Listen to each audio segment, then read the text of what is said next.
সম্প্রতি ব্লুমবার্গ সংস্থা 2025 সালের ধনী পরিবারের একটি তালিকা ঘোষণা করেছে।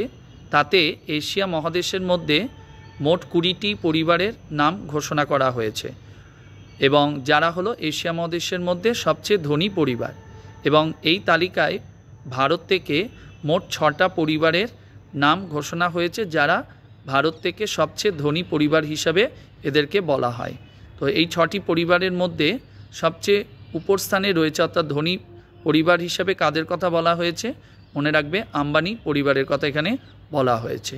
নেক্সট কোশ্চেন হলো 2026 সালে যে এশিয়ান গেমস অনুষ্ঠিত হবে, সেই এশিয়ান গেমসে নতুন একটি খেলা যুক্ত করা হবে, যেটা ঘোষণা করেছে কারা? অলিম্পিক কাউন্সিল অফ এশিয়া, এরা এটা ঘোষণা করেছে। কারণ অলিম্পিক কাউন্সিল অফ এশিয়া এরাই এশিয়ান গেমস পরিচালনা করে, এরাই তোমার এটা ঘোষণা করেছে। তো সেই খেলাটার নাম কি মনে রাখবে?